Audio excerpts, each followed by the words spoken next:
Hello, and welcome to another episode of Constructing Success, which is a sales and lifestyle podcast. And for today, I usually pick another another word to go with it. So we're going to take the additional word as furthering education and what would support someone to keep coming back and being relentless in their pursuit of success. With me, I am happy to I look at him as my big brother, but I've got Blake Lanz with me.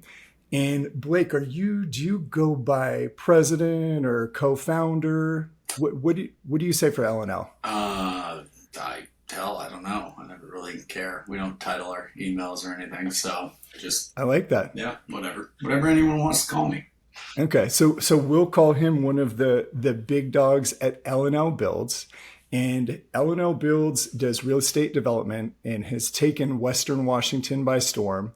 And contrary to popular belief, and this is something that was eye-opening for me, is I've seen Blake be extremely successful with his development projects. And unbeknownst to me, and not ever dabbling in it, I have since had friends, colleagues, people that I look up to get into the real estate development world. And they ask me, they're like, Blake made it look so easy. And now that I'm doing it, I'm scratching my head. What the fuck is he doing? Because I am chasing around contractors. I'm dealing with lawsuits. I'm dealing with something every day. And it appears as though he is perfected, whether it is a formula or a science into development. He makes it look really easy. So now that I've given a brief intro, Blake, thank you for joining me today. And I'm looking forward to diving in from the perspective that obviously I know you very well, but I'm going to ask questions in a way as though I don't know what you do. I don't know how you've done it. And I don't know where you're going. So if there's anything that I ask that you don't feel comfortable sharing, you can let me know. But knowing you, I think this is a pretty holds barred conversation. Absolutely. Thanks for having me today. Looking forward to chatting. Let me know where you want to get started. So in just for the listener, and not that I have a ton of listeners, so you may be one of the listeners that made this request, but as this very small show is gaining traction, I had multiple people reach out to me about having Blake on. So without further ado, Blake, can you talk to me? Can you give just a general overview about what you do, what the day-to-day looks like? And I would say in the last, or August, what the last 8 months have looked like for you and within your company. Last 8 months have been interesting. We've gone through big market change. The economy has a big push on what we do. There's an influence on that. So, our day-to-day is going to be something that's different every day. Going back to what you'd mentioned on, what I do, it's how do you get through it? How do you make it look easy? It's not one. So anybody that asks that question that's listening, it is still a giant pain in the ass every day. You just get better at it. It's like, I don't know, having a car that you get used to, a boat that you get used to, something that the problems that you run into every day become a little more expected. So you've got, something when you're starting brand new, it's like any job, shit starts flying at you in every direction and it's so overwhelming, and, the lawsuits and the subs not showing up and things like that. Not that we're in a lot of lawsuits, but just, we've been in them, so I know how hard they can be. We've definitely had subs not show up and things like that. But as we've grown, we've become their bread and butter more than vice versa. So if you're taking a step into figuring out what that is, that's just scale on our part. If we were to dump all of our subs, they would probably all go out of business. Or really struggle to find new business. So we're important to them, and, we treat them well, or we try to. So that would be one of the bigger things. But as, if I look back on 8 months, we've finished projects, we've sold them out, we've brought on new projects.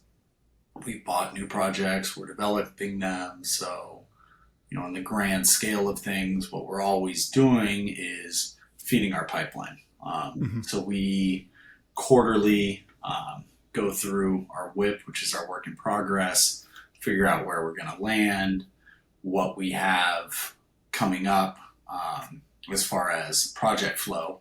And we do some stuff. So stepping back one more time, we have a construction company, we have a real estate brokerage, and we have the development company. The development company is just Van and I just doing shit, finding deals, XYZ. So company, whatever, we just open new LLCs. That's just kind of our IP that gets us into that stuff. But our day to day is mostly the construction company. The office time is probably half working on new projects and half working on the current projects under construction. So there's a lot of different arms to what we do. The construction company has become a lot bigger than I think I had expected when we started it, which was 5 years ago, almost 5.5, I guess. And prior to that, I had a different business partner. Him and I just had different direction on what we wanted to do. He didn't want to do the scale that I think we're getting into. It's super stressful. And he just didn't want that, and that's fine. Some people are super cool, and he's picked up a lot since as well. But some people are cool building 5-10 houses a year, and that wasn't where I wanted to see myself. So, for our average year, that's it. We're buying new property, we're getting permits on it, we're trying to figure out where our deal flow is going to be and try not to have gaps. That's our biggest thing. Gaps are tough. You don't make any money. You have to sell stuff out, but we try to just figure that out as we go, and that's what our year and day and all that look like on a broad spectrum. I'm sure you'll dive in more as to what the details of that are, but that's it on the elevator pitch. Okay. And so, well, thank you for that. So you mentioned that you had a previous partner that satisfied doing 5 to 10 homes per year. Yeah, and we were doing less. We were doing less at the time, but looking into what we were both wanting, he really values vacation and time with his family and all that. Not that I don't. It's just Yeah. I'm valuing them in 10 years from now, not today. So that's we just had different looks at that. That's why. And what's your goal for builds per year annually? I don't know. It's changed. We did more. We've done more every year than we've done the year past. This year we're slated to do a little over 100 units. One of those. Oh, shit. Yeah, one of those is an apartment building. The rest are townhomes. The apartment building accounts for about a third of them. The rest are townhomes and single family homes. So it's going to be a big year for us. I've been acting like it's going to be a big year for us for the last 3 months and just having a good time because it's going to be a just nose down go for the next year after that or two or whatever it's going to be. And what is the this? I don't actually know this that well myself, but for the listener that isn't involved, what's the difference between the construction side and the development side? So the construction side is actually just, sorry for the beeps in the background here, man. No, you're good. That is the managing of subcontractors, jobs, inspectors. It's the building of the house, and that's your, it's this. It's your, it's your little traffic cones and whatever's. The development side is all the back end stuff that nobody ever really sees. And that, in my opinion, is probably, with the properties that we buy, probably the toughest part of the business. That is where we have to do a great deal of due diligence, and we have to make sure that the properties we're buying are suitable for what we're doing. We have to do that in a short amount of time because a lot of times the people selling them don't allow you a long period of time. But that's really I would say that's the part that is where most people probably fail. It's writing your pro formas. It's saying, I'm going to get a permit in 4 months or whatever it may be. Mm-hmm. And knowing that that jurisdiction's got no way that they're ever getting a permit in 4 months. So you're writing your pro forma for an 18-month start to start or stop to start, whatever you want to call it, start to finish. And you have no way of getting that done, so everything fails. You get your financing based on that. You put enough funds aside based on that. So that's mostly the development side. It's getting all your plans together. It's getting the deal together. It's getting it to permits and getting the financing and all of that bundled up to make sure you have a successful construction, which is what L&L Builds is. Mm-hmm. And did you go to school for this? Was this a plan to get into building and development, or how did this come about? Kind of. So, kind of. Kind of. Yeah. So, my dad was a real estate attorney. Growing up, he used to represent a lot of larger developers in Seattle. We knew them growing up pretty well, and super fun guys, always seem to have a pretty good life, always seem to have, decent amount of cash in the hopper and fun toys and all that stuff. They didn't really answer to anybody, which was kind of a cool add to the business.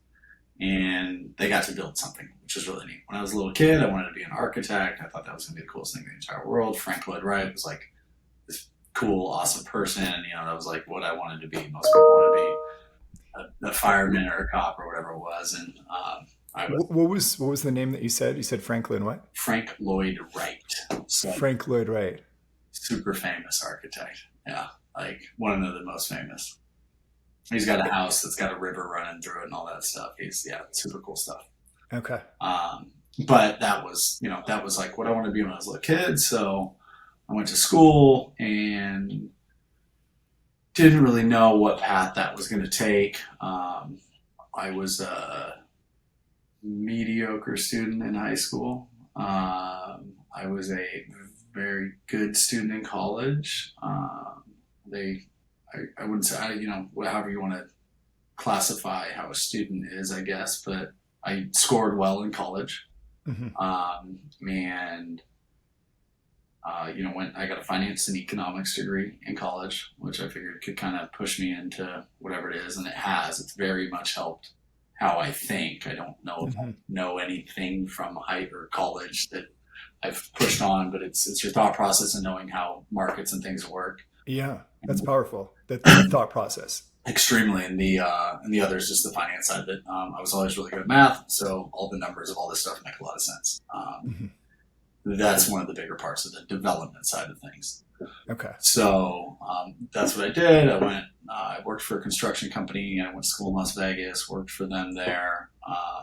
Worked for a tilt-up concrete construction company called LM Construction. And I never thought about this, but very similar to LNL.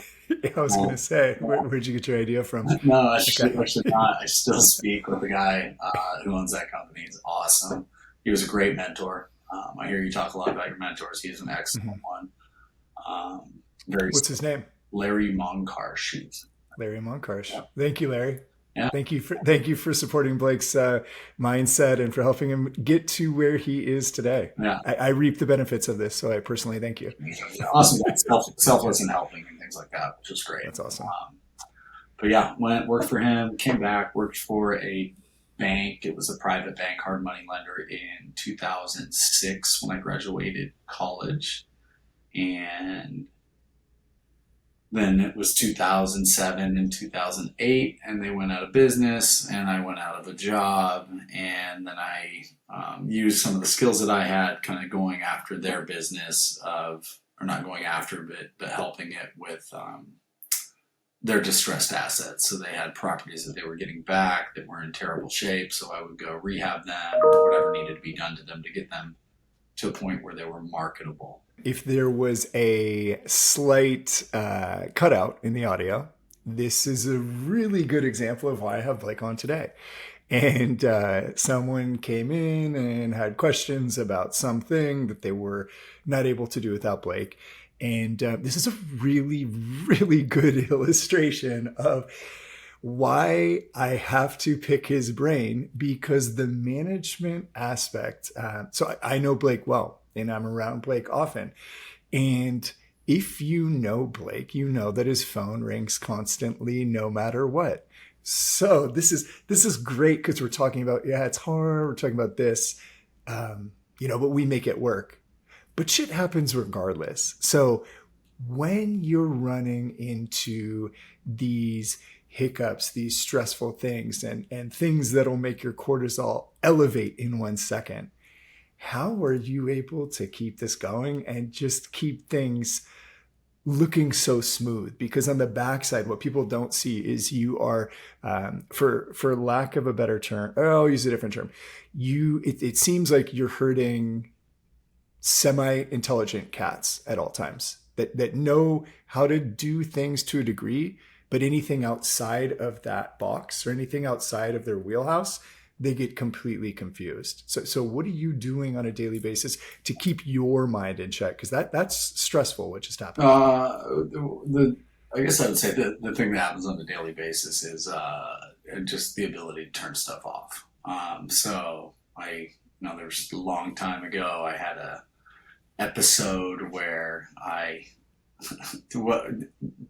thought I saw myself going into a bad place, and that wasn't like drugs or alcohol or anything like that. It was just like a very stressful, unhealthy period of life that I was on my way to, and that was based on just stress.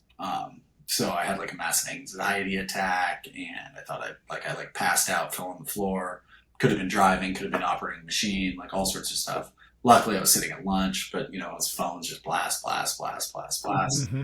And sometimes you just got to put it down. I'm not saving lives, and that's really what it boils down to. It's like things can wait sometimes, but on the tail side of it, like business still has to move forward, and Mm-hmm. Some things can't wait, or they just end up costing you money. So A lot of money. right, you make that decision. And so I would say a way to summarize that would be prioritizing things very well. Mm-hmm. And, I write a bunch of stuff down. I've got lists that are, a mile long. And because if I don't, I'm just going to forget things. Like I forgot where we ended off on the last conversation. Oh, that's normal. Track, That was an abrupt stop. Yeah, we can track back to that, because I think I've got an idea of where we left off in the path. Well, actually, no. So we can go back there. You brought up a good point that I probably wasn't going to bring up, but you did. So let's talk about it. Are you talking about when I think you took 2 weeks and you went to Hawaii? Not sure. No, this was about 2 years ago. No. This was 10 years ago. I was like, oh, I didn't know that. Yeah. No, it was 10 years ago. It was when I got 2 phones, which I've had for like 10 years. Was that long? Uh-huh. Oh, okay. So, lapsed back 3 years, COVID. Always had 2 phones prior to that. Mm-hmm. And it was, I was dating someone else, Mm-hmm. now married. Yeah. And so, it was a long time ago.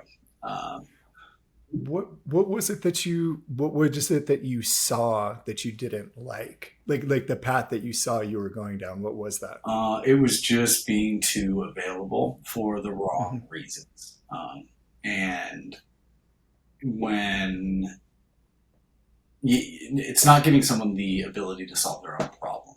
So, we've got our guys out in the field all day, and half the time, I'm in a meeting, I'm on another call, whatever it is, they'll call me, sometimes they call me 2 or 3 times in a row, and then that's a, hey, what's on fire question. Oh, nothing. I don't need the answer to this question.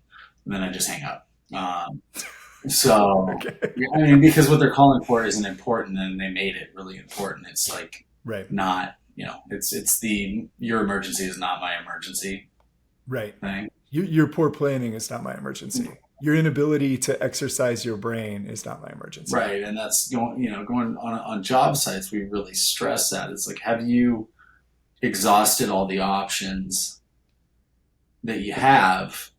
Mm-hmm. And which can go both ways, because at some point they'll sit there for 6 hours trying to figure out something, and you're like, fuck, Right. like, no, give it. A perfect example is, this is totally unrelated to all this shit, but it was still something we have to manage, is my boat. And this guy's sitting there trying to put this light module on that he couldn't figure out, and he spent 27 hours trying to figure it out. I got the bill, and I'm like, get out of here. 27 hours. You should have said, this doesn't work. I got to give up on it until I can talk to somebody. Instead, he would just tinker with it and tinker, trying to fix something that he had no idea about. Oh, that's expensive. For 27 hours. 27 hours, yeah. So that's when you have to, in my opinion, jump ship and go, I need to go do something else. And there's like always a ton of different things to do. These guys are busy with whatever, but it's like you have to go, I need to go do something else. And there's always, I just left a job today, and it was, I always stop by and ask people questions, and, they'll call with questions. And the number one answer is, do you have anything else to do until I can get there? Mm-hmm. Yeah, I got you. A mile-long list. Let's work on that, and then we'll work on this. Mm-hmm. You run out of shit, I'll drop everything, and I'll come and I'll figure it out. But until you're done and that place is fucking clean and ready to go, do everything else. Mm-hmm. And, they'll just sit there and, they'll sit and twiddle their thumbs sometime, which is tough. So that's, the big takeaway is like, finish everything. And that's how that's how I used to work. That's how I still work. But like when I was physically working with my hands, that was it. I wasn't going to ask a question to someone that was busy until I had everything else done that I needed to get done. So that's where we run into this stuff. It's a mindset too, though. It's the the employer mindset versus the employee mindset. Right. The employee is happy sitting around waiting for someone to help because they're on the clock. The employer is looking at it from a profitability mindset. What could you do in this time that you have to get done today anyway that will prevent you from sitting on your thumb until I give you an answer? Right. And most employees, and I'm not going to say all, I've been there. Shit, I was just at a wedding. And this is bad. You might actually. This was this last weekend, and someone was giving a speech, and they were talking about a friendship that was developed working on a construction project. Okay. And God, this is bad. This is actually pretty bad. So the guy, it wasn't directly related to us, but he ended up going bankrupt like 2 projects later, okay. And it wasn't because of us. There were other things going on. But when my friend is giving this speech, he says, yeah, I remember working at XYZ Instruction.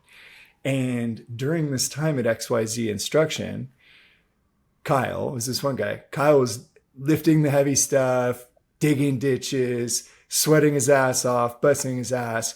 And our typical day of business looked like that. Kyle doing all this stuff. Derek texting from the bathroom, hey, what are you guys doing? And me, and there's the person talking about it, me drinking beers in the attic during the workday. And that's from a 17-year-old's mindset, or from a mindset where it just doesn't really matter. We're just there to get the coin. Right. And when you're on the other end of this, every detail matters. If it's not done right, and we don't think about this, but if it's not done right, it's not just that you have to fix it. You need to drive back there in my truck to fix it. Now I'm paying for the gas for you to fix it. And when you're fixing it, you were pulled off of another project that I really need to get done. And if you don't pay attention to detail, you might fuck something up on the way out again. And now I really need to weigh, is it worth having you on my payroll? Because it's costing me more money to keep you going than it is for my profitability. So these are just things that, I think everybody will have that mindset check or that change when you advance in your career and you see the differences in how you're compensated by something being done correctly or incorrectly, where for the employee, it's like, fuck, I have to go back out there again. He's going to pay me again. It's all good. Right. Yeah. My check still comes in at the every week. Yeah. Now, someone that I used to work for. So like through that, this is a good segue really back into kind of career path.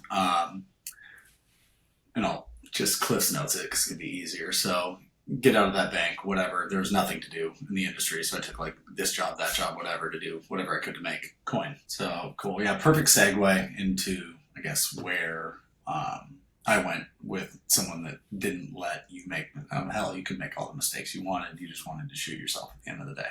Yeah. After, all the whatever, and you better get good at editing because we got clip.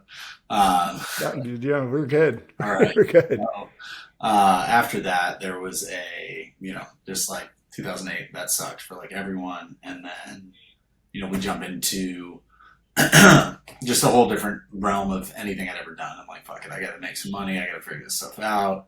Because I had I bought a house, I'd done all this, and I wasn't ready to just give all that shit up.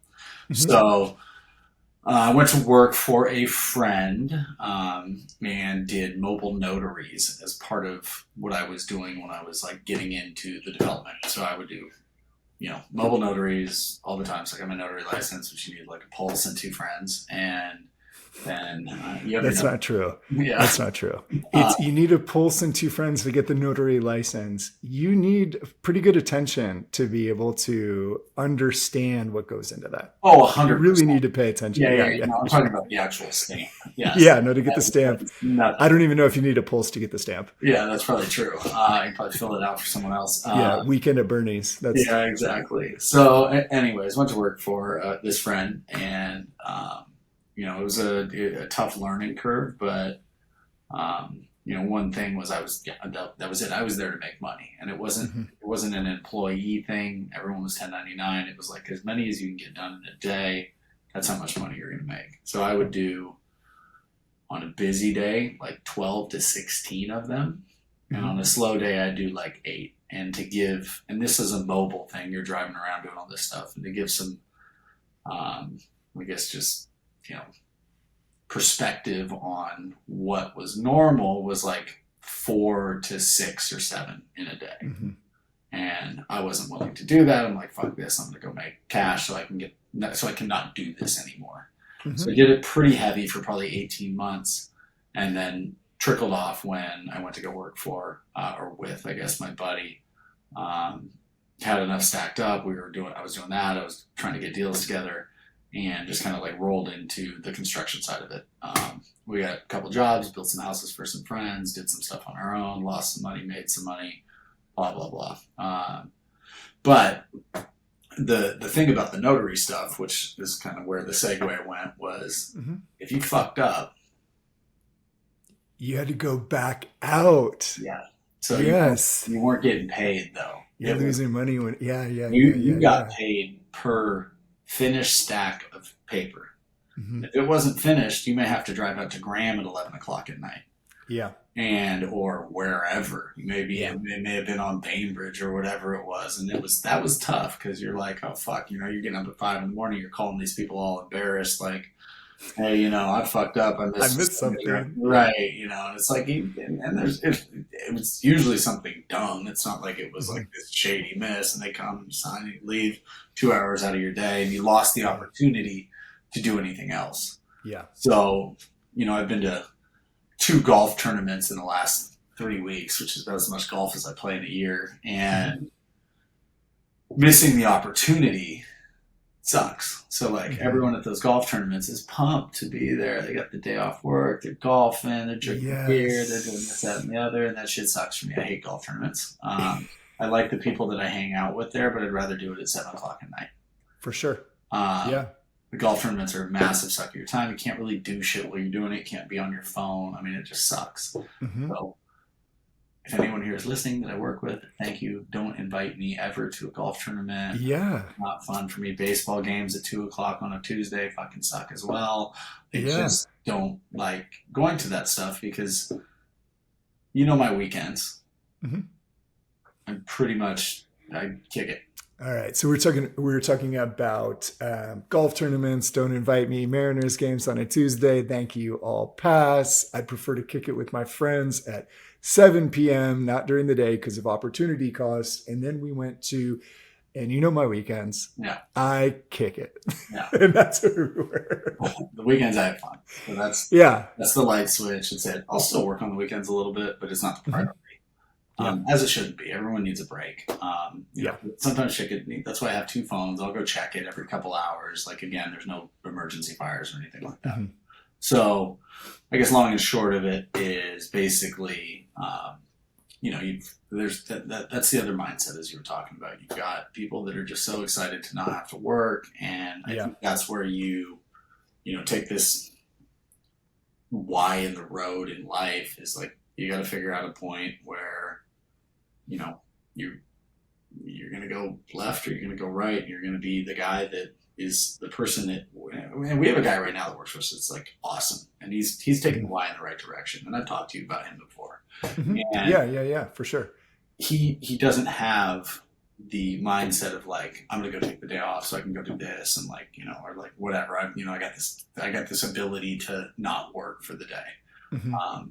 He's always looking for stuff to do. He'll come in on a Saturday, mind you, like unbeknownst to us, we just like find out about it later. That's cool. He's not That's telling really us cool. what's happening, and he'll excel, no doubt. I knew he would when we hired him. We took him out of an industry that was slightly unrelated, but saw massive potential. So it was a really good. It was a really good thing for all of us. So, it was an awesome push for him to come, and it's been really good for us. But it's a good difference on how you've got some people that are just there to clock in the morning and clock out, which is fine. Everyone needs them. There's this old movie Snatch. What was it? Snatch, whatever movie it was. Snatch is with Brad Pitt, where he knocks the Irish fighter. No, it was Boiler Room, and he was talking. Oh yeah. Snatch made me think of it because it's a piker. Yeah. Yeah. So that was one thing, and then Boiler Room is the Ben Affleck and I think a piker runs at the bell. Right? Okay. Yeah. That's Dan and I always joke about that. It's like done for the day. Peace out. See you tomorrow. Yeah. You know what I mean? And sometimes for us it's like something as simple as, fuck, we're here on a Sunday, and we've had this with the former employees, and the people who work for us now are great, but it's like, you call someone on a Sunday and you're like, fuck man, I just need to know where someone put this key because the building is flooding and I don't want to break a window. Right. And you're calling them and calling them and calling them, and they're like not picking up because they're like, that's my boss, I'm not going to pick it up on a Saturday. Right. And you're like, fuck you.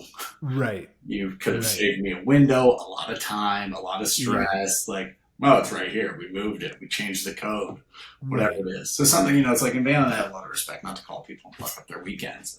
So it's, it's a mindset. And I think there's some people that can just never get out of it. They never want it. And that's one thing that I think is something that a lot of people don't understand. And, it's going to make me sound like, the old grumpy fuck now, but it's like, I just think that there's like a generation of people that really don't, and it's not that generation, it's every generation. People that just don't really want it.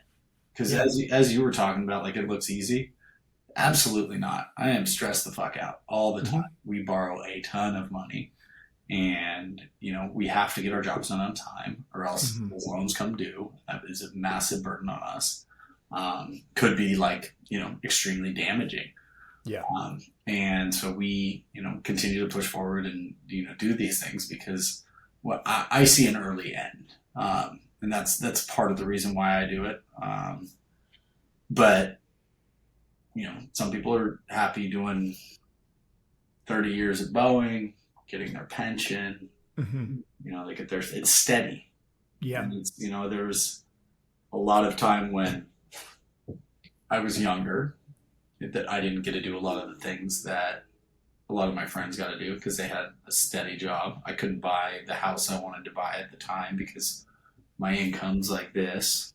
Right. And I'm self-employed and blah, blah, blah. So there's, the ease of it is not there. And that's, I think, what people don't see. And the people that know me, I'm sure, if anyone had asked about it, it's like, it was hard. And it's like anything, one of your former guests and a good friend of mine. It's like, it's like in the military.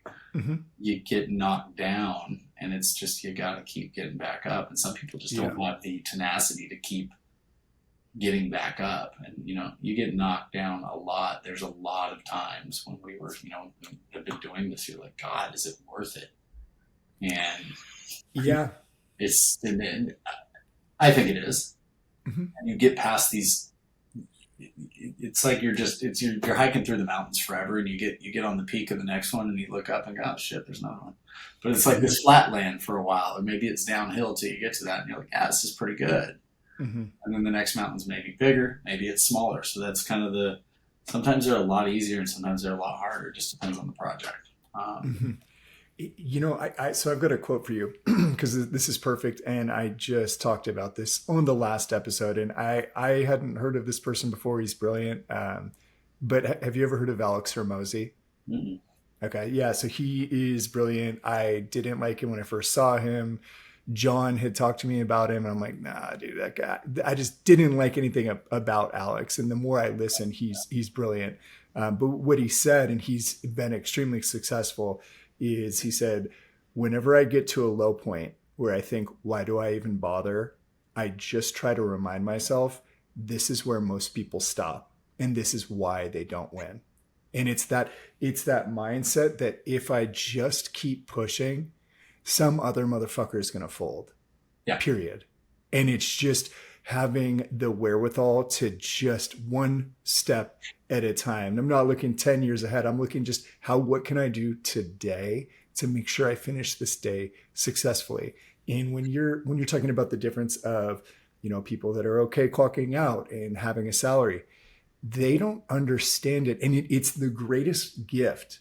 We could say this from a commission perspective.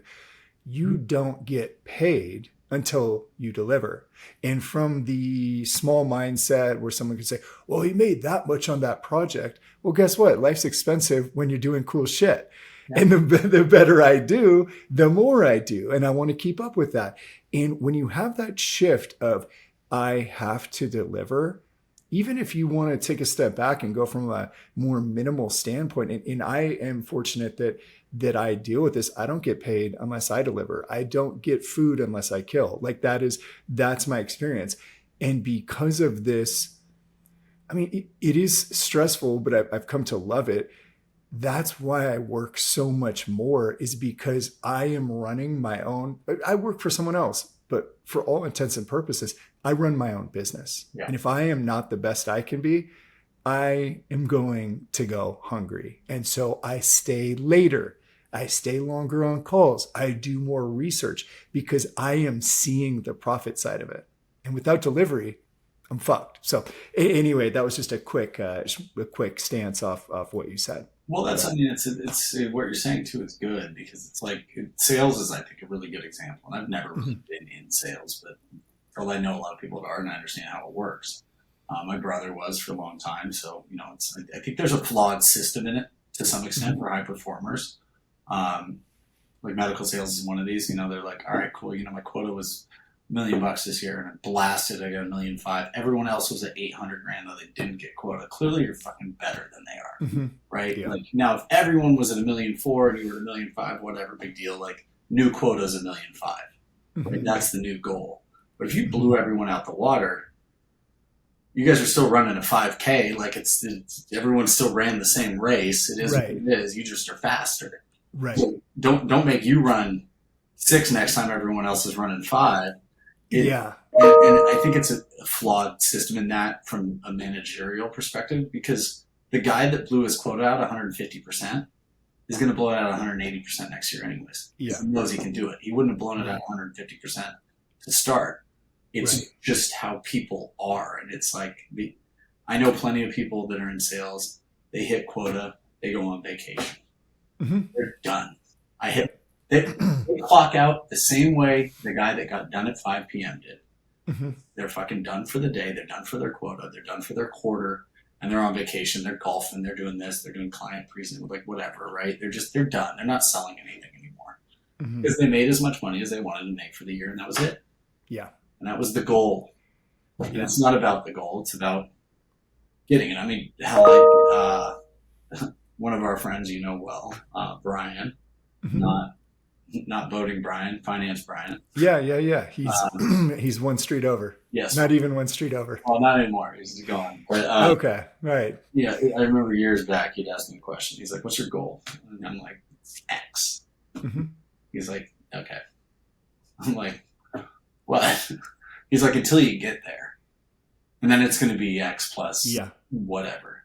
yeah. And so that was kind of an interesting look at things. He's always been pretty insightful and things like Hmm. that. And I was like, okay, and it's that. It kind of goes back to that. It's how people are. John's the same way. You're the same way. It's like you're like, okay, I got there. Cool. Now what? I'm not just on cruise control. I mean, it was Yeah. a question you asked me, and I'm sorry if I'm jumping and throwing up. Throwing No. This is what it's about. but was would you could quit, so Hmm. why haven't you? And that's it. Hmm. Yeah. It's Oh, yeah. So I don't think no. I didn't ask this. I didn't ask this while we were recording. no, it's just prior. Yeah, Yeah, not to blow up. yeah. You know, No. This is good. So for the listener, I asked Blake. I said, you could quit right now, and you have enough money to keep going. What keeps you going? And that's a little insight of how we came to this because um, you know everybody's different and everybody could say, oh, I could retire off that, but there are people that would look at your income and what you have put away and say, I don't know why he keeps pushing. I'd be done. I'd be kicking my feet up. I'd be on a beach. I think I asked you this question a few years back. I said, you know, I can edit this out because I can edit this out if you don't like it. But I said, dude, you could pull up, you could be on a beach in Thailand, you could be in Central America, kicked back. Like, why do you keep going? And you said, because I want to do really cool shit and have really nice things. And I want to be wealthy in the US. I don't want to have to go somewhere else to feel that way. So that's why I keep pushing it. I was like, okay, respect on that. I never thought about it that way. well, So, you gotta turn. You gotta like I mean, mind you, that everyone's got a new chapter in lives and things like that. mhm, But my life is here. That's where my friends are. That's where my family is, and all that stuff. And it's like I'm not just gonna like selfishly leave mhm, because I've hit something, and I'm like, peace out, everybody. That's been good to me my whole life. I'm done. You guys come visit me if you want or you don't. mhm. That's part of why that is that why. Um, I think yeah, not to get too personal on your show, but it's No, get personal because I didn't know that. this is yeah, no, I'm just talking about like I think Derek in his last was it episode 5. I think so. I see, I I don't know listened. what was. Yeah, first Well, time yeah, you're a listener. listener right here. Yeah. I Uh, have a bunch of those. there you go. So you were talking about your trip to Thailand, Hmm. and so that's like it's something fun. I'd rather go there with my friends and live there and have them come with where to. Right. It's a little, Right. it's different. Hmm. And it was a good. You got the travel hacks and things like that. You're talking about good reads. There's a good segue into that, and this segues into our career as well. So this is a good just push. Um, I'd have to look at the writer. Have you ever heard of the book A Hacker's Mind? No. Okay, Yeah, I so never heard of it. I'll just send it to you. You can have it from my house. Thank you. But it's just how people think. So it's kind of into this, and it's a wonderful book for anyone who needs a book to read. It's short, Hmm. too, which is also good, and easy read. But one of the things that was interesting, like the first couple pages of the book, he talks about like this professor goes in there and he goes, "I want everyone to figure out that here's the assignment for the first test," and he was a cybersecurity teacher. Okay, and he goes, "I want you to cheat on this test," and he who cheated the best and how they did it. It was a process of what they were doing. It was like Hmm. looking at the system. I'm like super embarrassed because it was a really good example. I wish I could get it. The reason to read the book is the teaser Yeah. um, Yeah. for the first 10 pages. But the way that the kid that won the assignment did it was just very unique, and it was like a good way. He had used the environment around him to figure out what he needed Hmm. to get the answers to the test. And God, it was really good. I'm super embarrassed. But what we do that is, I think, there's a lot of projects that are easy, and this industry is like pretty easy. You can go buy a lot that has an old house on it. You can scrape it down, and you can get a permit pretty easy and build a house and make X, your 15% return on it or whatever that is. Mm-hmm. We don't do that. We get bigger returns. And the reason is we pick hairy properties. We pick ones that other people have failed at. So kind of segueing back into our last conversation even. Yeah. It's the ones that other people couldn't do because they were hard and they gave up. And you're like, and when they give up on these, the value of them goes down. They're like, it's useless, whatever it is. And they're usually a little bit more willing to negotiate, give you longer time to do stuff. And so you can kind of like roll into this deal. I've got a big one coming up. We start hopefully, I'm supposed to have an answer on Friday. I just got an email today. And super long project. But in that length came a neighbor that wanted to sell their property that made our project much more successful. We waited because it was like, man, the market's not good. It was a good deal when we bought it. And then we got it, and it was just extremely complicated. But it took me 15 years, 20 years of doing this to figure out that I was like capable of doing that. Yeah. And at the beginning, when we bought it a decade ago, I wasn't capable of it. Mm-hmm. Yeah, like kind of was, but kind of wasn't. We would have tripped up on stuff and not made a lot of money. And now it's a lot by anybody's standards. And so it's good to take things that are out of your comfort zone. Go past your quota, go past whatever. Spend a little bit of extra time here or there, because generally speaking, as Alex Hermosi said, right? Yeah. Get yourself out of that comfort zone and and move forward, because other people gave up, and that's what they would do on these projects. They're like, here's all this shit. And you're like, well, you guys did it all wrong. We've got one that we're starting in 2 weeks that we looked at buying a year and a half ago. Didn't work for us. Sellers weren't willing to give us the price we wanted. Circle back a year later, and a friend called me, said, hey, and I knew him, said, hey, we want to work together. We want to work with your construction company and the development company because you've got some knowledge. And, we're looking at these properties, and I'm like, those are a little far for us. I'm like, we'd really like to stay in Kirkland and Bellevue and Mercer Island and Seattle. It's like our little pocket. Otherwise, we're just not going to be good. And he said, I just so happen to have this one in Kirkland. I was like, which one? And he gave me the project. I'm like, oh shit, I know that project. So they got it. And when I really started diving into the plans, and we're looking at all the numbers, and I'm like, God, if we could just move this, we're going to knocked $500,000 off the thing, maybe more. Oh shit. By just like shifting something like 5 feet that nobody saw, but I saw because I've been doing it long enough. Yeah, I was going to say, and I just have to take a pause. So you saw it because of experience, because you see shit, Van sees shit. That's another story, but you see shit that no one else would see. And this is just a slight side note. So if you all have the ability, but if you check out L&L Builds on Instagram, if you go to their website, Blake is doing, we're not talking about little ramblers here. Blake's doing really nice projects. And that's not to say that he would shy away from something smaller. But my mom, who I would consider someone with really good taste and like I wouldn't say a style guru, but she can quickly tell you what looks good and what doesn't look good. My mom's always saying like, wow, I wonder who Blake's hiring to do these things. I wonder who he's using to envision this. I'm like, no, that's all Blake. He's seeing this and he's making it come to real life. And she's saying, well, this looks like a great, like some interior designer, and the layout. This is something I'd see in a magazine in LA. I'm like, yeah, that's Blake. So quick side note, you should absolutely check out what the project he does. How tall is your front door? Just quick. 20 feet. 20 feet. Okay. So he does the projects that he works on, the best, the closest thing I can liken it to would be like Tony Stark projects. If you think about Iron Man, he's typically not building things, at least not for himself, that aren't something that you're going to walk up and say, holy shit. And the amount of Instagram videos I've seen of friends taking pictures or showing the door or the walkway in or the backyard. It is, I highly encourage you to check it out. So I just took over for a second, but back to you.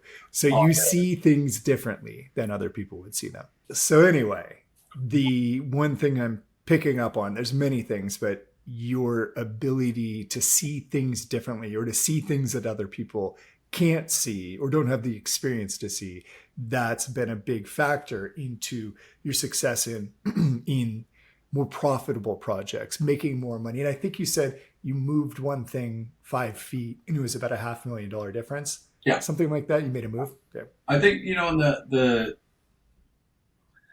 and going back to your last episode, 10, 5, 5, 10. Something. 10, 5. I don't know. I have no idea. Was the confidence thing. So when I first started doing this, and we would like look at shit, I'd be like, oh my God, I don't know how we're going to do this, but like, we can figure it out. And we're building a house for a friend right now. And, my answer for him always is he's like, can we do this? I'm like, I can do whatever the fuck you want. It's going to cost you money. And he's like, all right, cool. And it's fun for me because it challenges me and he trusts me enough to let me do that. And that's something that, mind you, I wouldn't like do something that I don't think I could do. Right. Yeah. I usually can figure it out. Or I'm just going to tell them, you can't do that. Like, I can't make some shit just float in the middle of the air. Like, I can't do that. But the most things in general we can do or we can figure out, and it makes it fun. So we do roughly like 2 custom homes a year. And the reason that we do that is for the like fun factor or, like higher end spec homes. They're not as profitable, but they're fun. So it's like, is that more like, I wouldn't say, you can tell me, but not like a passion project, but like a way to creatively express yourself? Yeah, kind of. It's like my golf tournament, if you would. It's like, yes. It's what I like to do because it kind of like doesn't feel like work to me. Right. Mind you, the day-to-day of it is, but like when you get done with those, they're fucking awesome. Yeah. And you go, look what I did. This is so cool. And when I get done building 30 townhomes,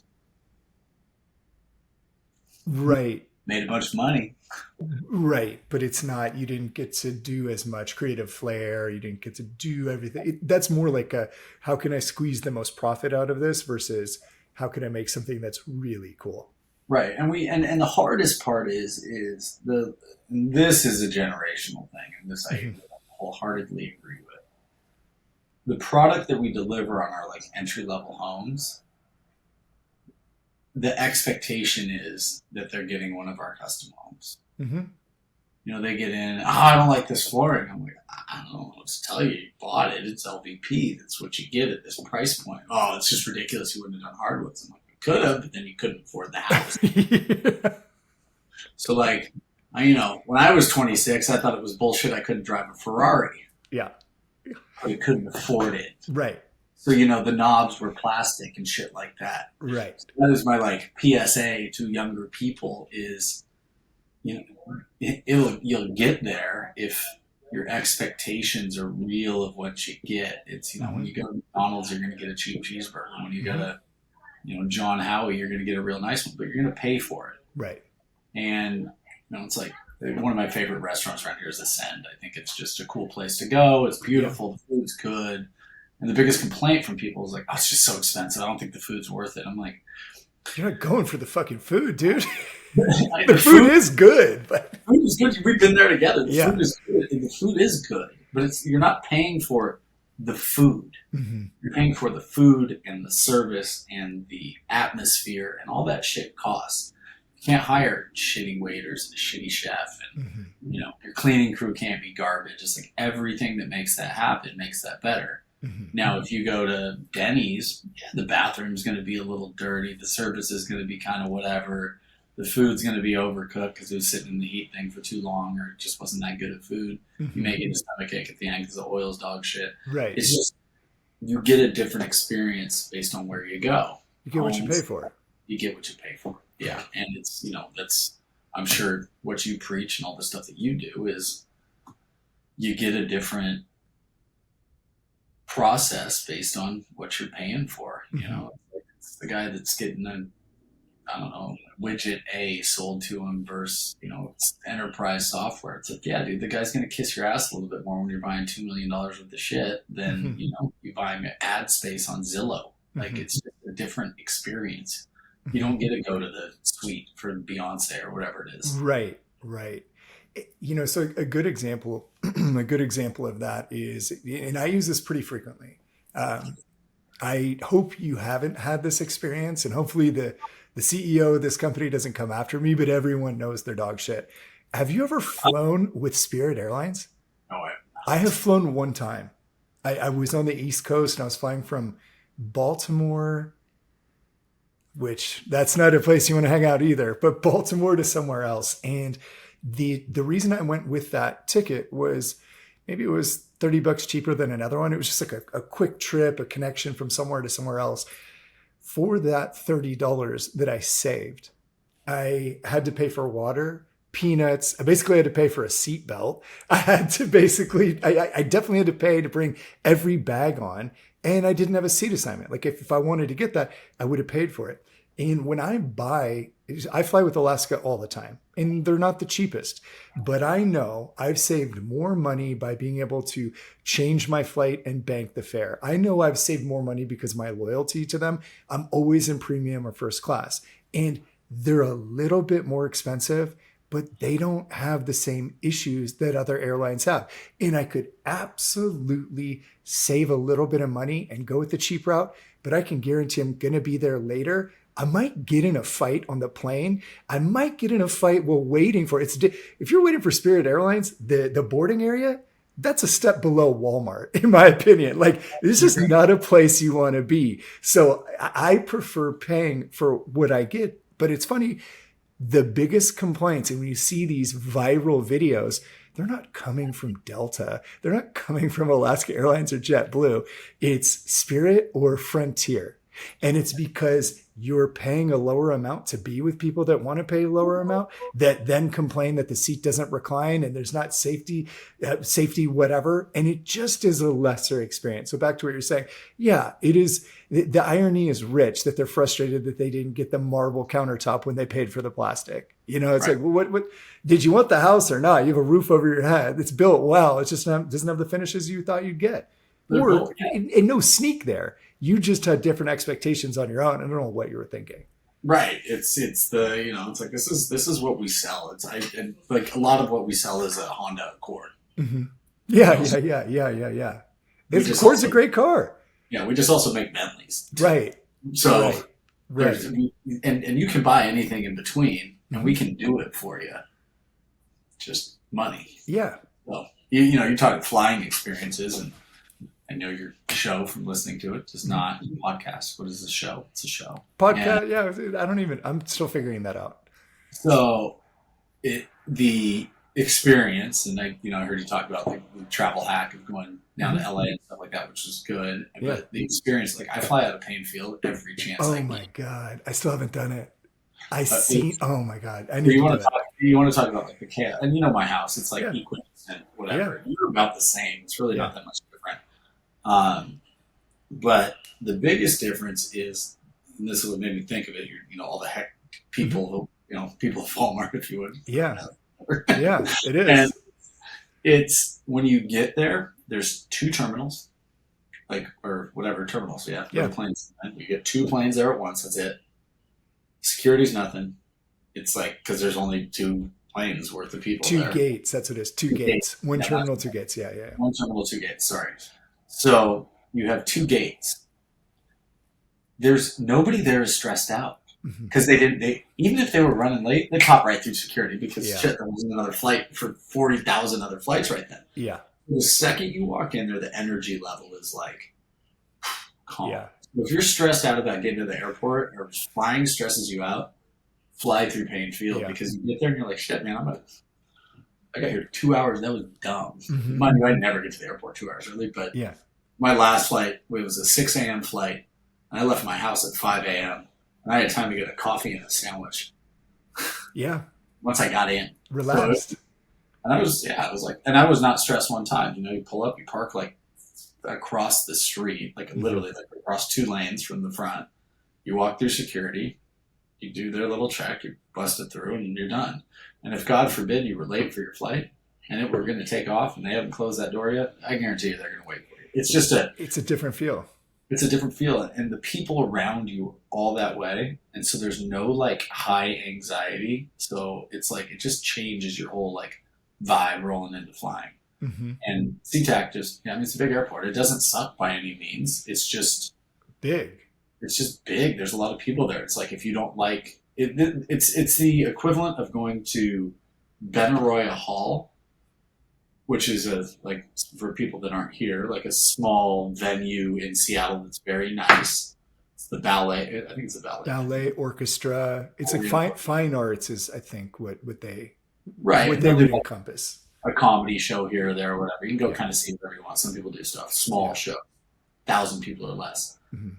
Or Safeco with 80,000 people. Totally different. Yeah.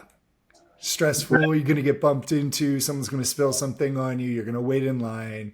It's just, completely different experience. Yeah. Bathrooms are going to be sticky. Oh, God, the bathrooms at Painfield are like pristine. Like pristine. I got to do it.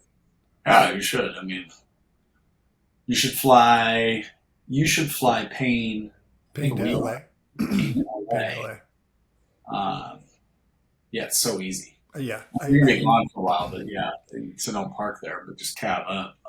It just for the experience in itself, and because I've heard this so many times, it's something I've got to do. And as much as you fly, it's like if you're going anywhere on the West Coast, it's just so easy. Mm-hmm. And the another travel hack, Noah taught me this, is when you're booking on Alaska, you just put Seattle area airports. Yeah. It drags off Pain or that, so you get a pick. And it's like, usually, I don't want to say usually, from time to time, it's more expensive to go in Alaska, or out of Pain. But sometimes it's cheaper. Well, it's not a pain to fly out of Pain, but we'll leave that there. Yeah, you're paying. You're paying for your safety or for your ease. There you go.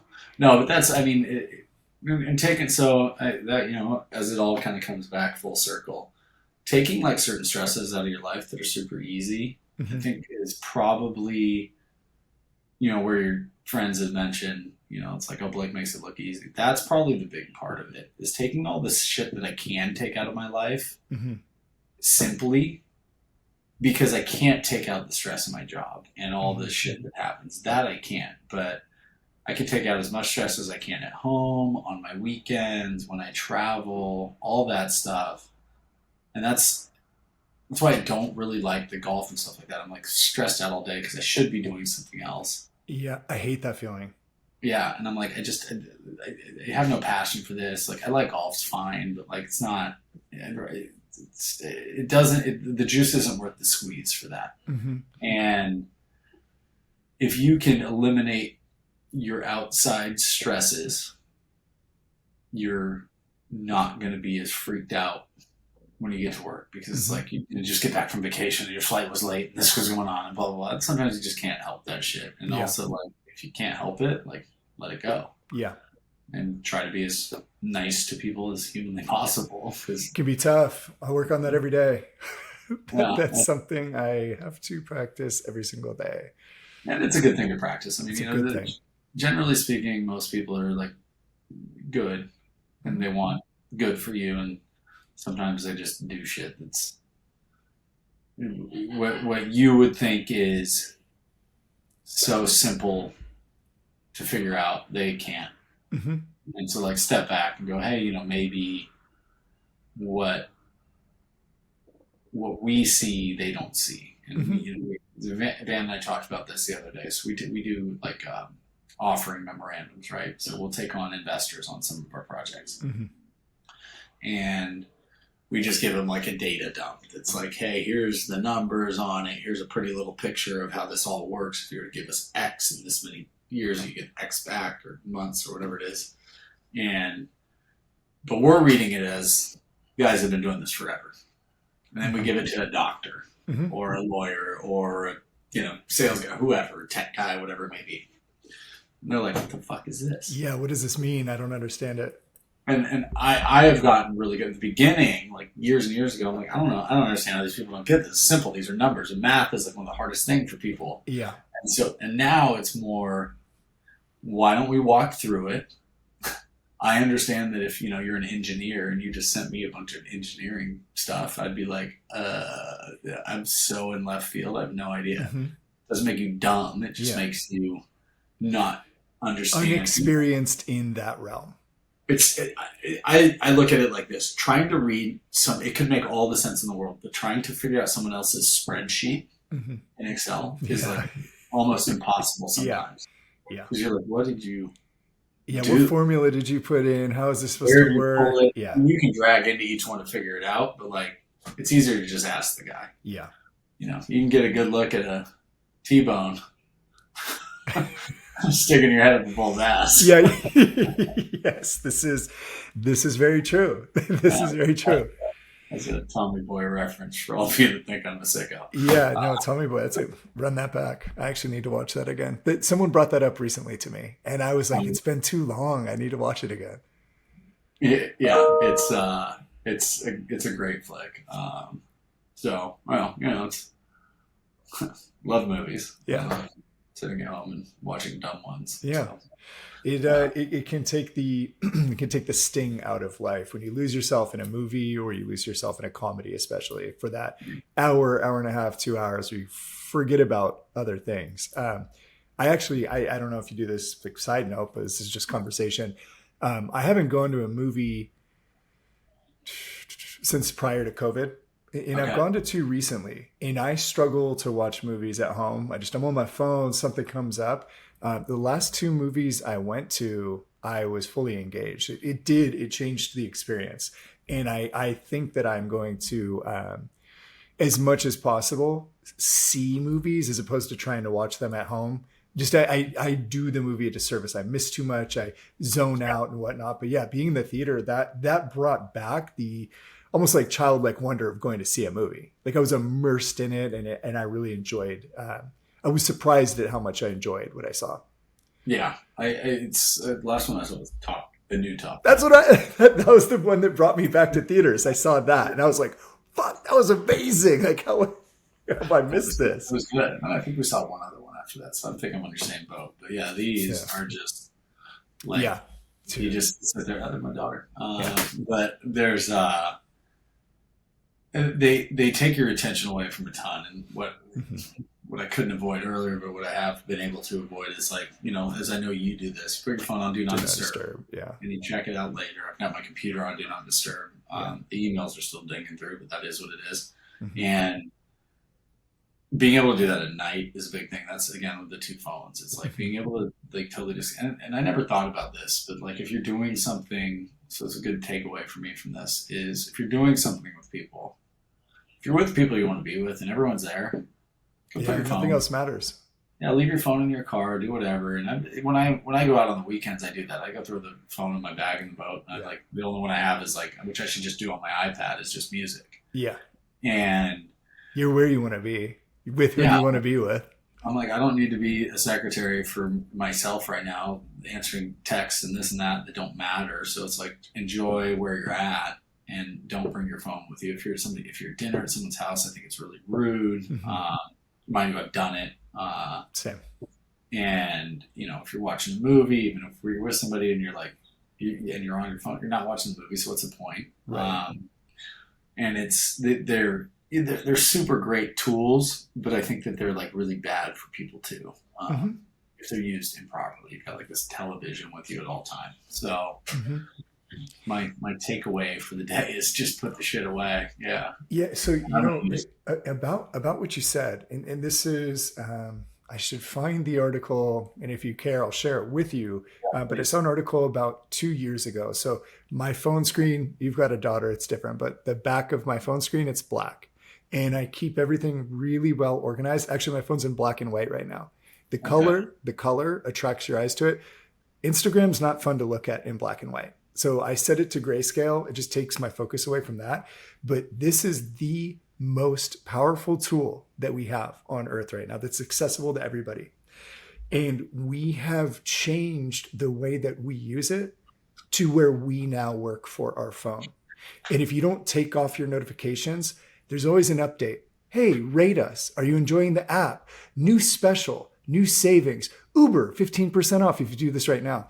If you turn all that shit off, your time, think about what your time is worth. You don't have to say this. Think about what your time is worth per hour. Think about what your time is worth per minute. And then think about how many times you look down at your phone for something that's irrelevant.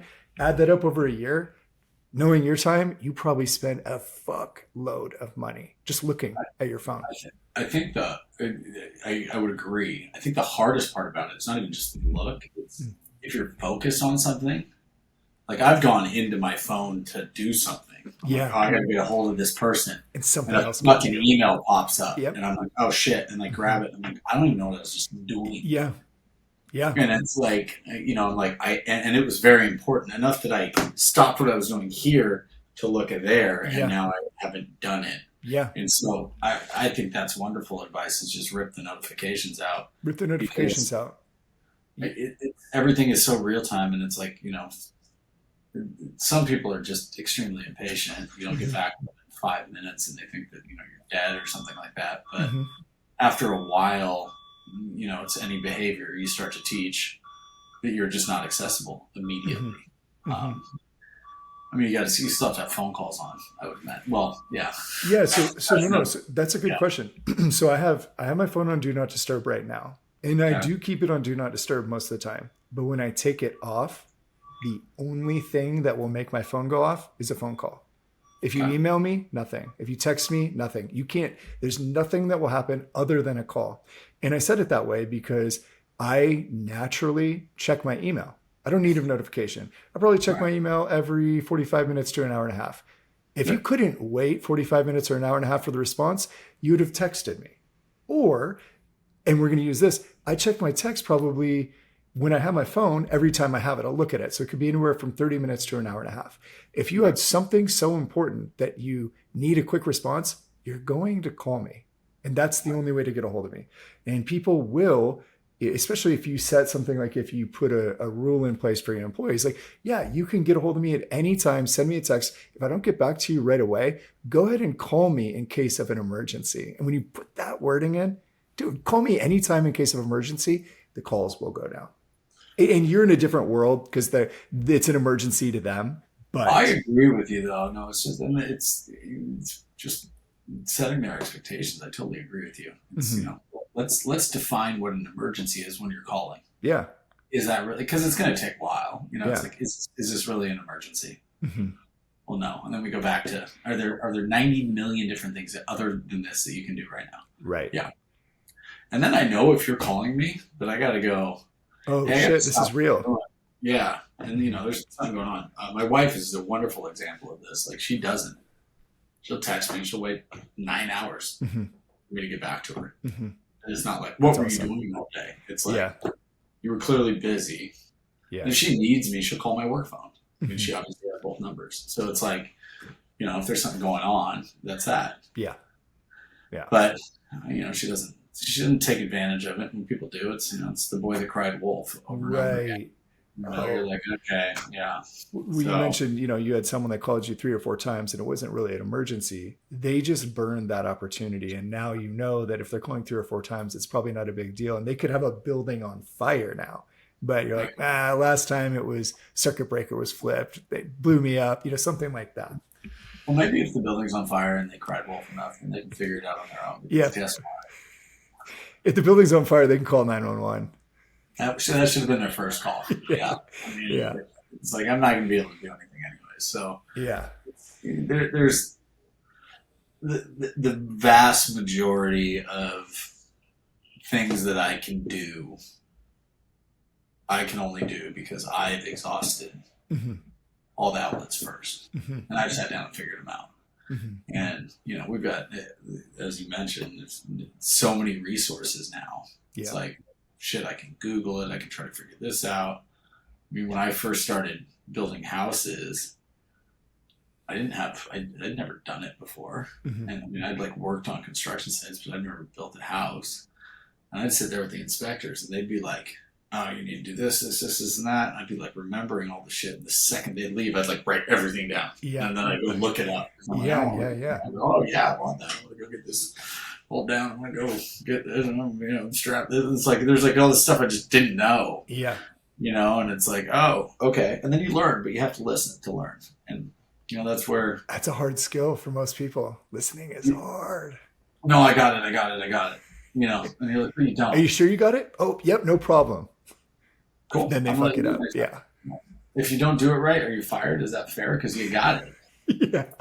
Oh, shit. Yeah. Are you sure you don't want to ask another question? Yeah. Questions, or ask as many questions as possible. I saw this today. It was basically like, one of the best questions, something was like, I don't know it's like, learn how to say, like, I don't know what that is. Mm-hmm. Can you explain it to me? Yeah. Don't be embarrassed by not knowing.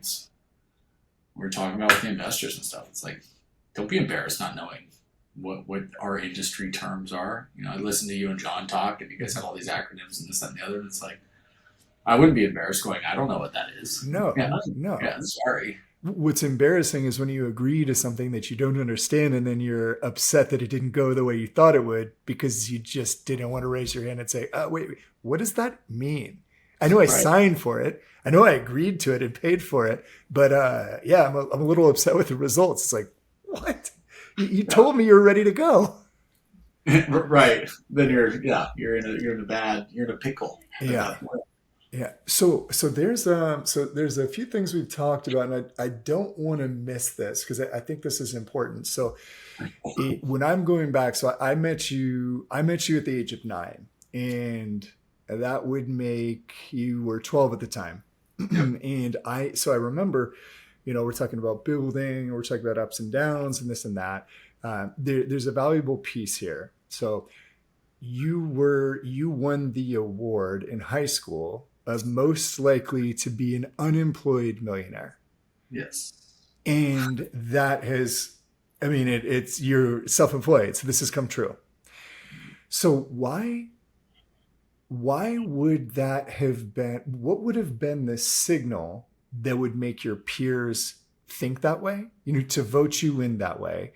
And taking it further back, I remember when I met you, and my mom talks about this still to this day, you were a little kid, you were a big kid to me, but you were a little kid that was cooking and doing your own laundry and coming up with any, we're talking about the big money-making projects now, but everything's relative. And then you had a pressure washer out, going around the neighborhood, pressure washing things for money, obviously.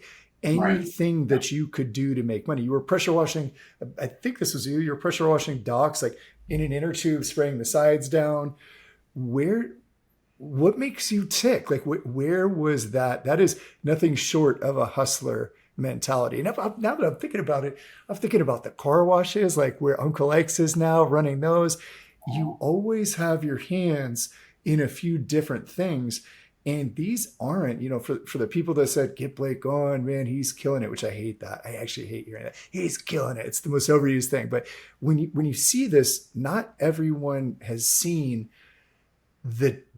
I'm not going to say dirty jobs, but you've had your hands in jobs that weren't so luxurious, and you've made them work in a way that has benefited you consistently, and you've constantly elevated off. But what is that piece? Why?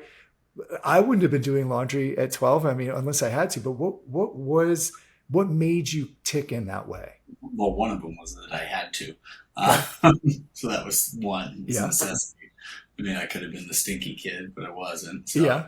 Without getting, because that's another story, but I was kind of by myself from probably 12 on to some. And so, I had enough money to, I guess, get groceries, and then, there was no housing or anything that I had to deal with. My dad took care of all that.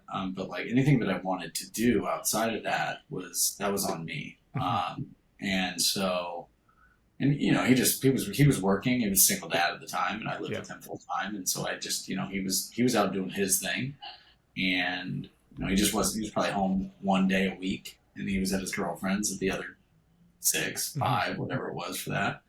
And so, I mean, I just had no real choice other than like I could just come home and sit there. And I never thought about this. It was like I just go sit there alone, or I go do some shit. And Mm-hmm. so I chose to go do some shit. It was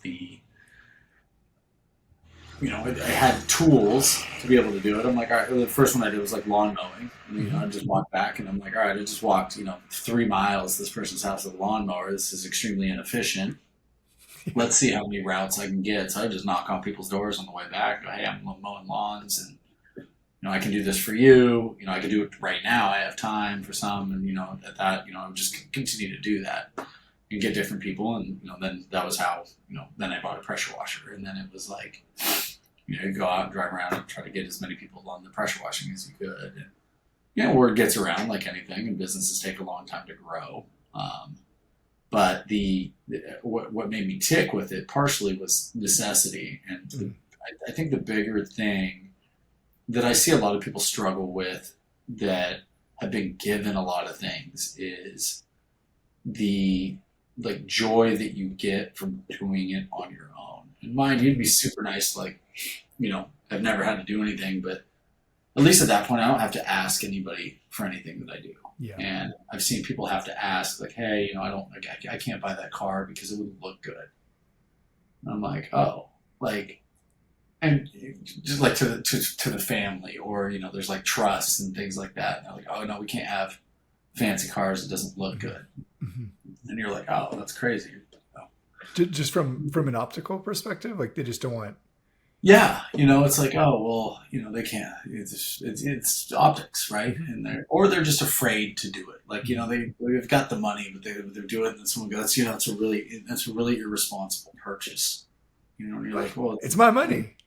yeah, but I'm not saying me. Oh I'm yeah, saying, yeah. right? For And they're them, like, yeah. right, if it's my money. Well, is it though? I mean, Right. the reason we gave you that money was to buy a house, Right. and, make sure that your family's set up and this, that, and the other. We don't want you to have to ask us for more. Oh, And wow. so that's what I've seen, and I've seen some people where that's not the case. Mm-hmm. I've seen some people where that is the case. So and that's just a family dynamic or whatever it is. Yeah. It's so that's part of it. Not that I ever had that option, but it was part of it's just when you earn something, when you win a race, or you cook a meal. I love cooking, so you like cook a meal, and when you're done, your reward is like how delicious it is. Yeah. How shitty it is based on maybe you fucked up Yeah. a thing or two. Everyone's going to tell you it's delicious because you made them dinner. Exactly. But No, you're a good cook. No, you're a good cook. I I can didn't verify. I meant like it, like Yeah. when you're making something new, you're like, this is shit. This is time. burnt to hell. Oh no, man, it's great. The salad's great. Yeah. Of course, lettuce. So there, I think it's just the reward to yourself, and that's why cooking is like therapeutic to me. So you come home, it's like all you can focus on, and that's why I like doing it. Otherwise, you burn shit. But I would say that's the very long-winded answer to why I like doing that. So it's the self-rewards when you get done with the project. Like for me, at least, I try to reward myself then of any big project, and I'm like, that was dope. I'm gonna go do this. I'm gonna enjoy it for as long as I'm gonna enjoy it for, Mm-hmm. and it makes it worthwhile, and it's like you're not just doing it just to like stack up a bunch. Like I don't get the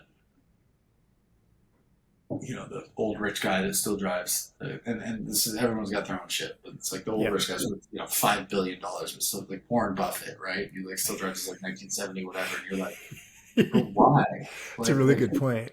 Yeah. It's like your time is so valuable. Like, what if your car broke down? What if his car broke down? Somebody's security picking Helicopter, pick me up. Just right. The helicopter's following him. It's almost like they do it to do it, and to be like quirky. Yeah. Exactly. And to be like, oh, this is my value, and this is why I do it. But it's like, but bro, you got a $100 million jet too. You're not fooling anybody. Like, right. Buy a nice car. Right. And mind you, a nice car may not mean shit to them either. Totally. So, I could be way in left field on that, and I probably am. but I think it's a statement piece because yeah, it doesn't, unless it's a classic car, unless it's a Lincoln where you're trying to show it off. I prefer reliability. Driving the 88 Honda Accord's cool, but the 2023 might be a little bit nicer ride. And I'm pretty sure he lives in the same home in Omaha yeah, that he's had, it's a but nice I'm house. sure he's spending more than whatever paid off mortgage was per night in a hotel when he goes and travels. So it's probably an Oh, image thing. I agree with your statement. Though. Yeah, you get a Chrysler from 1980, right? Yeah. It's like go buy a brand new one. Still a Chrysler. Yeah, it's still a Like, Chrysler. You're still living way below your means, but why are you fucking around with manual windows that, the handle broke off just to make a statement? I get it, but this looks a little foolish. yeah, and everyone's life's got their own statements, right? Yeah. Some are watches and cars and planes and boats and blah blah blah blah blah. And some are, some like Seattle's a great example of like the reverse statement on that, which Mhm. is interesting. But Yeah. that's it's like the ashamed. It's Yeah. yeah, but whatever. Yeah. It's It's different areas. it's kind of like because in Bellevue, if we're talking about Bellevue, and you see the cars that would pull in to park at Ascend, if we're using that, there you're Mhm. going to see the new money. That's going to be the more new money flex versus in Seattle. Yeah, it's understated. It's kind of like hush hushed. It's the we live in the small place and we act a certain way, but this lot alone is worth 2.5. So we're not, yeah, it's like if you know anything about anything, you're not fooling anyone. Yeah, it's it's interesting. Yeah, I've just had people over time just be like, oh man, I wish I could have got a boat or whatever it is. Mm-hmm. What the fuck are you talking about? You can't, but it's like, but they can't because Yeah, it's like a very weird thing. that's got to be. I'm not a doctor. I'm not a psychiatrist. I'm not a counselor. But there has to be a pretty heavy level of um, psychological damage due to that.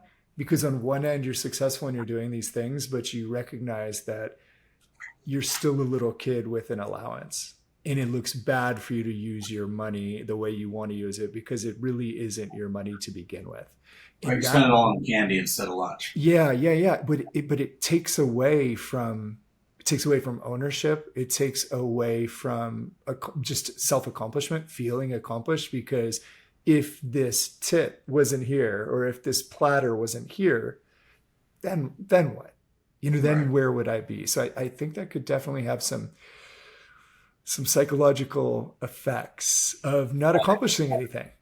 I've been watching Succession, so it's probably messing with me. So I gotta watch this. You mentioned that. I've, pretty I've good. heard good things. Yeah, it is good. There was something I was going to say that was your show, your thing, but I don't know if you do this, but it's because I was like like I'm going to take away the fact I'm going to turn my gray screen on my phone. Mhm, I'm probably getting close to the end too, mhm, so I'm sure you got some questions, or if you mhm. don't, getting close to done. But Yeah. it's like a takeaway.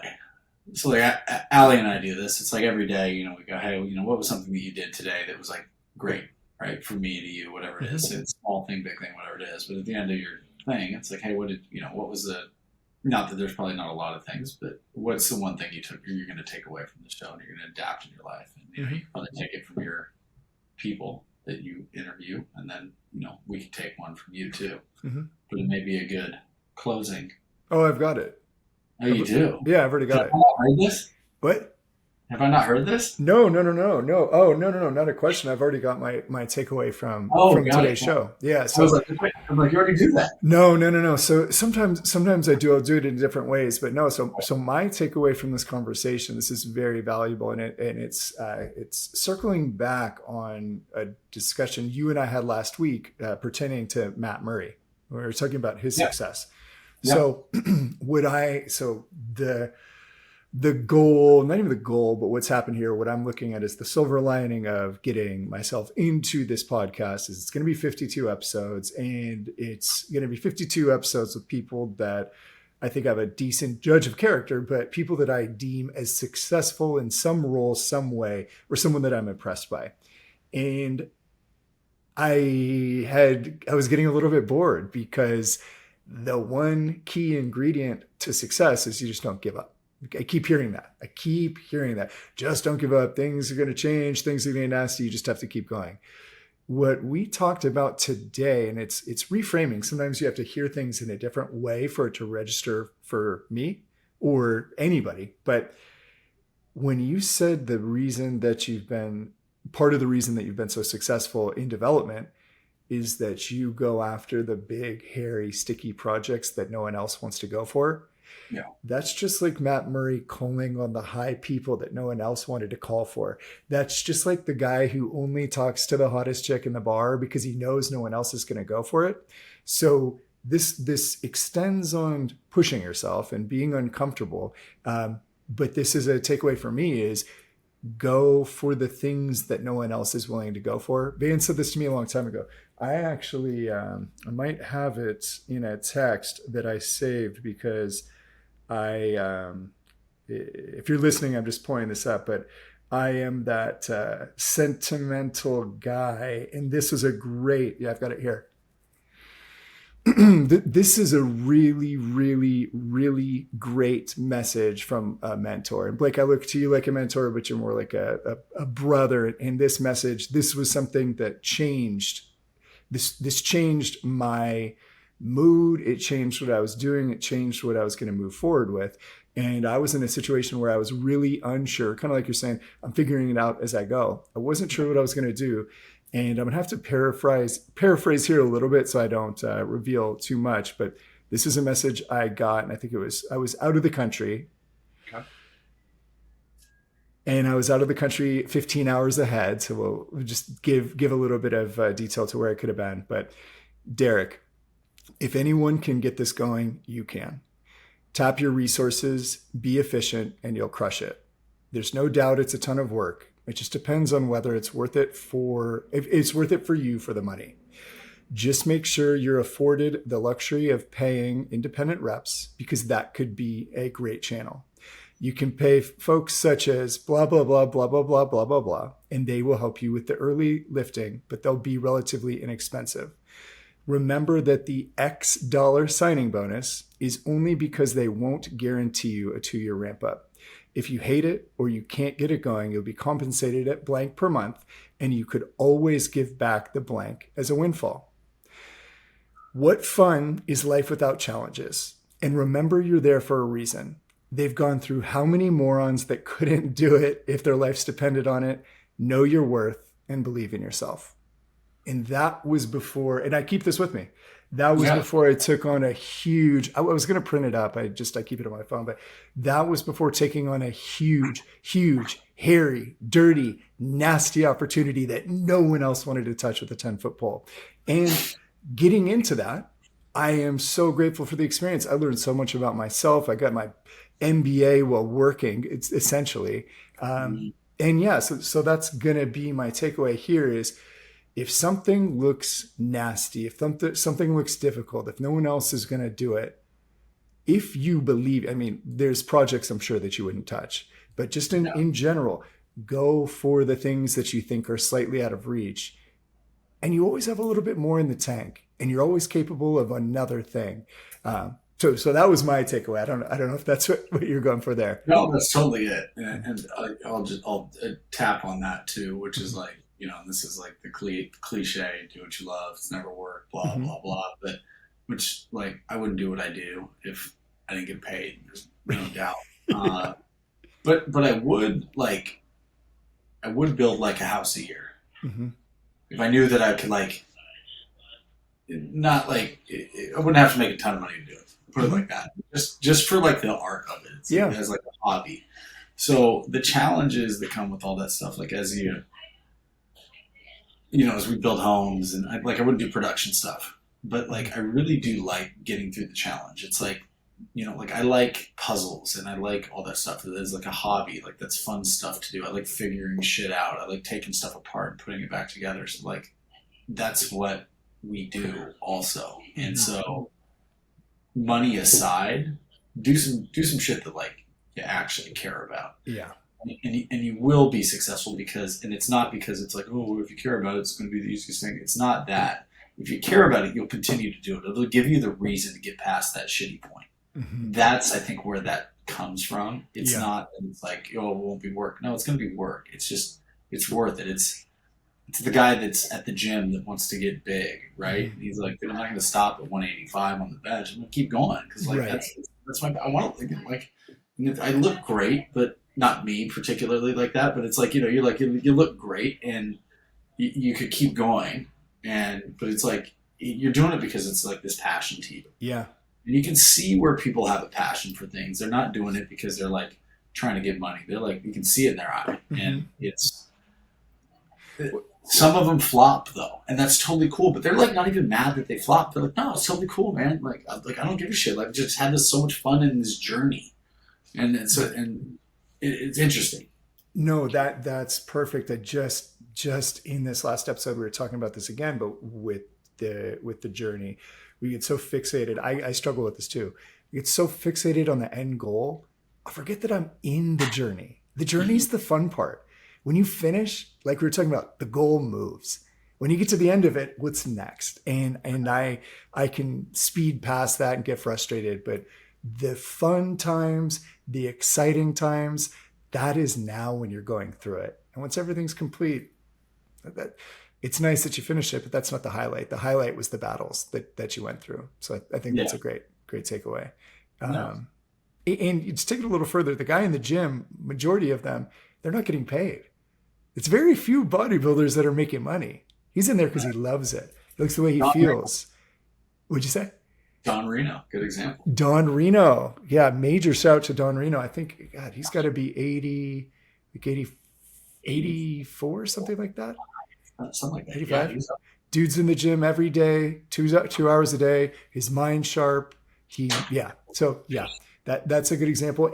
And the last thing, as I'm coming up on time, the last two things that I would ask is if there is somebody that you want to thank for being support, a mentor, someone that's helped you. I'll give you a little gimme here, maybe your wife. But if there's someone, I was gonna say it's like too many. I mean, honestly, too many people. I like super supportive of me, so like obviously that's a big thank you. But I mean, there's tons of people, friends, everyone. It's it's the support. I didn't bring this up, but it was people that are like genuinely actually happy for you, which I have a lot of people who are, and I'm actually super happy for them when I see you bring up Matt, for example. Like you're like, dude, that's dope. Like you really want them to do a good job. Yeah.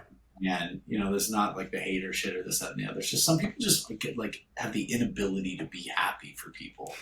Yeah. And they're just fucking sour at themselves. Yep. And those people, I mean, collectively, those are the people that I could thank. Whatever. It's like you've got all these people that are like positive in your life, because when you have poison around you, they'll just take you down with it. It's, you're talking about the people you hang out with. Mm-hmm. Hang out with people that are good, and you'll never have that issue. You'll do better because there's not someone going. You don't question yourself about the shit you do. You just keep going. Yeah. It's like, oh, maybe I made the wrong decision here. It's like, yeah, you idiot, you lost money. It's like, man, you lose money on deals all the time. Yeah. It's like, so it wasn't a bad deal. There's outside factors. The loss is not doing it. And that's cliche shit too, but whatever. No. And that's a good point. If you do notice that, if you notice that your circle isn't, if you're noticing more envy than appreciation for what you're accomplishing, you've very much outgrown your circle, and it's time to find some people that want to elevate you to their level. That's something I firmly believe in. Sorry. Go for it. Oh no, it's okay. I was gonna say I think people can be like positively envious as well. Like, oh, that's great. Like, how do I get there? What do I do? And so I think some people got to remember there's everyone's gonna envy something about somebody else, right? It's like, oh, your work life's so great. It's like, well, your family life is fucking excellent, right? Mm-hmm. It's like, or whatever it is. That's a good point. Yeah. It's like, there's going to be good. There's good and bad, and there's always going to be somebody that looks and goes, "Hey, you've got something better than I do." Positive envy is good. Negative envy, you got to jump. And there's a clear distinction. And this is a pretty deep question. So if you don't know how to answer it, I can clip this off the end. But we'll see what you got. don't want to look like an asshole. So. No, I don't think so. What's a situation, a problem in adversity that you've faced that you are grateful for and that you wouldn't change? I would say like my 20s, generally speaking. I like was broke as shit when I was in my 20s. I was just working anything I could to get by, which I think made me be able to take lumps later in life, like a Mm-hmm. lot better. It's like, and it also made me always go, being broke's all right. Mm-hmm. It's not bad. It's fine. Life's still good. You still have friends. Everything's good. So I would say that was the take, like the good out of it was like seeing who you had around you when you didn't have shit. Mm-hmm. And yeah, I would say just that. I mean, that's the adversity. I mean, you go through it every day, but you're really having to build something and knowing that if the shit all goes and flops, you can do something again. Yeah. Mowing lawns or pressure washing or notary or whatever it is. It's like you're going to figure it out. Most people will, and some people won't because some people suck, and that's it. Yeah. So that, yeah, I mean, I hope that answered the question. But It does. It's a big thing, not one thing. Mm-hmm. No, that's a great response, and it's a it's a humbling reminder to where you started, and sometimes you get knocked down a little bit, but you're capable of being successful at that level, and you just climb back up the ladder and give it another try at something else, or try the same thing again. Yeah, So, I mean, it's like you see people that are older. I mean, I'm 40 in 2 months or whatever it is. And it's like, someone sees it that's 25 and they're like, oh man, like, it's like, bro, like you're gonna, I mean, maybe you do, maybe you don't, but like, yeah.